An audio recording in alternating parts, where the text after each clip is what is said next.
Donald Trump has been accused of mansplaining. This is it. He's done for. Certainly, this will be the end of the Trump re-election campaign. Mansplaining female reporter. How dare he? Now, let's be serious, though. What we're seeing now, Trump, in the story, berating female reporter and tells her to keep your voice down, please, when she pushes him on why he didn't warn people about coronavirus being a wildfire in February. Man, we've got so much wrong with this. First of all, we got framing. Why didn't Italy, Spain, or literally any other country know that this was going to be really, really bad? Donald Trump knew it was really, really bad.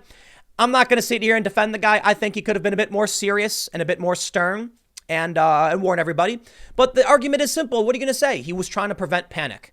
Did he do a good job of it? I don't know. I guess he prevented panic to such a degree they're criticizing him now for it. The point is, we have an answer. That's what the journalists should be doing. Let me show, before I read you this, I want to show you this here tweet from me. It's a response to Brian Stelter. Brian Stelter of CNN said, many of the most revealing exchanges at recent White House briefings have been prompted by a new generation of correspondents. They're not taking President Trump's not my fault routine for an answer. They're pressing, following up, and fact-checking in real time. Translation. Activists with press credentials are more interested in arguing with the president instead of documenting his response and fact-checking it. Here's what a journalist should do. Here's what I would do. If I was in front of the president and I had a question, I would say, Mr. President, you recently stated that you were well aware of the coronavirus pandemic and that it was going to be a wildfire. For what reason, or could you comment on why you didn't then provide a warning to the American people?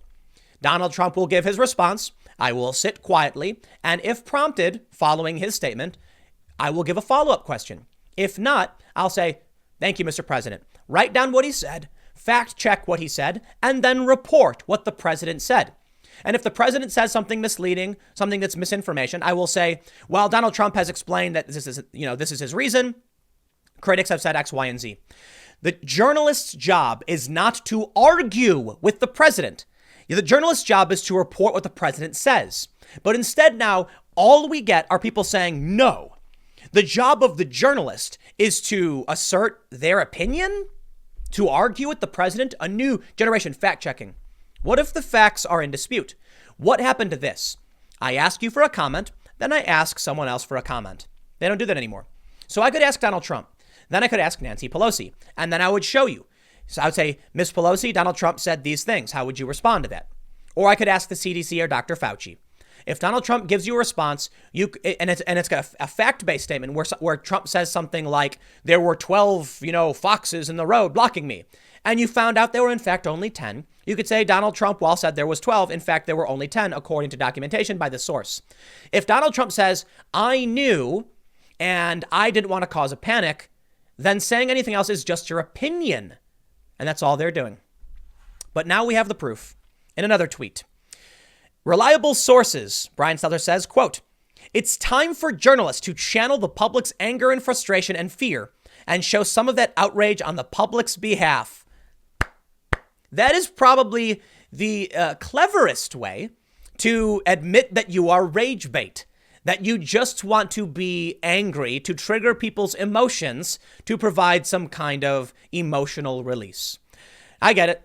On YouTube, it's basically the same thing. Most of the people who watch me aren't watching me because they want to get new information. Most people just want their biases confirmed. Unfortunately, that's the way it is. Now, I got to be fair, though. I think y'all are actually a really good audience because I've said some things that are like not popular, and I've seen the responses from some of the more far left or far right factions and tend not to like me. I've seen a lot of the comments they say about my stuff, milquetoast, fence sitter, other derogatory statements, refusal, to take the red pill or vote for the president, insults. It's actually surprising me to see that we did a poll. Most people who are watching, you might consider this of yourself, are fairly moderate, willing to entertain ideas they don't normally agree with because you're all mature adults. There are a lot of people who are more entrenched. This is more far left and more like die-hard conservatives. And for obvious reasons, the criticism I've gotten from more die-hard Trump supporters, ultra-conservative types, has been, I don't know how to describe it. Like, it's criticism, it's insulting, but it's acceptable. It's like, yeah, I get it. The stuff from the left is like nonsensical gibberish about white supremacy and bigotry and stupid things. Like the people on the right who have criticized me for disagreements, and they've been harsh, to say the least. Anyway, the point is, I make content, I talk about what I feel, and you know what? Let's be real. Most content on YouTube is like negative something. It's like anti something. I often complain about the press, as I am doing right now. And so most people who don't like the media and distrust it feel an emotional satisfaction watching me rag on the press. Now, I fully understand. Channels that do better than mine, they do really well, are the ones who insult and degrade and berate because it feels good. People love to hear. Look, let's go to the original story. People love this. Trump berating these reporters because he's putting a smackdown to these people who lie all the time. And you finally feel like you're getting justice. It's why instant karma on Reddit, these videos do so well, to see justice delivered. These journalists lie so often, and often about you. And so Donald Trump steps up and he says, you are fake news. And everyone goes, yes, it feels good. They're doing the exact same thing and they admit it. Here, I'll tell you what, man. Donald Trump's one man with his opinions. Opinions he's entitled to. The job of a journalist is not to be Donald Trump. It's to give us the facts. And so they claim we're fact checking. No, you're not. You're arguing with the president. You're standing up and saying, no, Trump, you're wrong. No, you're wrong. If Trump gave you his opinion, then you accept his statement. You publish his statement. If his statement is wrong or misleading, you can highlight that. But even that gets murky. If Trump says, I was always tough on the coronavirus and always believed it to be, a serious threat, what do you say to that? Depending on which tribe you're in, you'll have two sets of answers.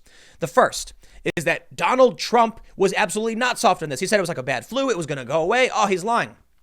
The pro-Trump is that Trump, of course, was always serious about it. He formed the task force. He banned travel from China. The fair assessment, the best one I can make, is that Trump did consider this a threat. I think it's obvious. He started the task force. He banned travel from China. But he could have taken it more seriously. I definitely think so. I don't say more seriously isn't the right way to frame it. He could have been more somber and more serious in how he explained it to the American people. Instead of saying it's going to go away, don't worry about it, he could have said, well, as a nation, we are facing a serious threat. For the time being, we're doing everything we can to make sure things seem stable. And I can tell you this right now, it doesn't seem like we're in serious danger and the risk is low. And we did hear a lot of those statements. But of course, there's pushback to that Trump was trying to keep people calm. That's the best way to report it. I think that's the best I can do, which is why, a lot of people have said I guess I do that well. I'm not trying to convince you that Trump is good or bad. I'm just trying to explain to you to the best of my abilities what's really happening. People on the left who don't like me don't like that I do that. Many of them want the lie. They believe the ends justify the means. Many of them are Ragebait grifters, and their whole gig is to just be that character. Jim Acosta is the perfect caricature of fake news. But the people on the left love it because he's delivering that catharsis to them. When he stands up and yells at the president, they feel good, like, ooh, there he is yelling at Donald Trump. I hate that orange man. So as long as we have hate in our hearts, then people are going to be drawn to content that gives them the emotional satisfaction. I don't like it. I think it's addictive. I think it's dangerous. Unfortunately, the onus is on the media, not on Donald Trump. Trump is a braggart, bloviator. He's an arrogant dude. Come on, man. You know it. A lot of people love him for it. In a lot of ways, he's been freakishly honest. In a lot of ways, he's been freakishly dishonest. It's a weird thing. But he's one guy. He's allowed to be himself. The news media is supposed to break down these things, not engage in reality TV style fights. What we end up seeing, what Brian Stelter points out, the reason he's saying this is because he's justifying him crying. He published this thing where he's like, I cried for all of us. And the people are angry. We must channel that anger. No, you don't. That is not what you do. That is not your job, Brian Stelter, to channel the anger of people. It's to tell me what happened. A dog crossed the street this morning, and then the milkman drove by. What about this? Donald Trump was speaking at a press briefing and played a video that was criticizing the press. The press responded in outrage and responded in kind to the president. That's a thing that happened. I'm not going to tell you who was right, who was better or worse. But what you get from them is Donald Trump goes propaganda. He's freaking out. He's melting down. Yep. So what did I say? I said CNN's having a meltdown. And you know why? I love it. First of all, I'm an opinion guy. It's what I do. I do try to make sure my opinions are educated and based in fact. And I will tell you the reason I think CNN is having a meltdown is because Donald Trump is Donald Trump. Calling it a meltdown? Why? He's being himself. It's not melting down if he's doing what he always does. Like, imagine if you had like a nuclear reactor that was, the core was always liquid. You'd be like, it's melting down. No, the core is always liquid. The thorium salt reactor is melting down. No, it's literally a liquid thorium salt reactor. Donald Trump is doing what Trump does. It's not a meltdown. It's just what he does. Now, granted, he's bombastic and there's a lot of issues with him. But when the media gets dragged into the fray and they play right into Trump's hands and they start crying, oh yeah, that's a meltdown. At least that's how I see it. That's my opinion. Now, of course, they have their opinions. They say Trump is evil and all these other things. But I'll tell you what, man. I don't understand how we can exist in a place where Politico says Trump is an authoritarian weak man who won't use authority. Huffington Post then writes a story saying Trump is running the country like a dictatorship. And then the New York Times writes that Trump pushes an anti-governmental message. You can't live in that reality because there's no cohesive structure to it. None of it makes sense. So cognitive dissonance will reign supreme on that side of things. Over on the Trump side of things, there's a pretty much consensus on what objective reality is. The orange man, many diehard Trump supporters say Trump is the best. Then you have more moderates who say, Trump's kind of bad, but he's not that bad. And, to some people, they say he's worth voting for because the economy is doing well. And we all know the media lies. We all know Fox News has its faults. And we all know that every other media outlet has its faults. Seems like we're in the more rational, reasonable middle position. So here's what I'll wrap up by saying. It feels good when Trump rags on these reporters. I get it. And that's probably why it's probably why you clicked it.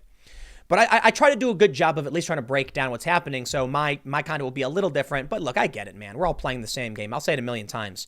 I'm just a guy with an opinion. In the end, my final assessment is conservatives seem to be more open to hearing contradictory opinion and argue against it. They love it. I get messages from conservatives all the time, smack talking me, telling me I'm stupid and saying, here's why you're wrong. The left, however, goes for violence, insults, ad hominem, or just outright doesn't engage at all. What do you expect then? I can have, as I've always done, I can have an argument with a conservative. That's been life growing up, but the left has been corrupted by this fringe ideology and it's just become garbage. And the media has fallen victim to it. Maybe it's Trump's fault. Maybe Trump was the catalyst for this ridiculous behavior. But there's no excuse for the media doing this. Because Trump can be a nasty, bad man all day and night. It's my choice whether or not I become a nasty bad man back at him. All these journalists, they should know better. I'll see you all tomorrow at 10 a.m. on this channel. Thanks for hanging out.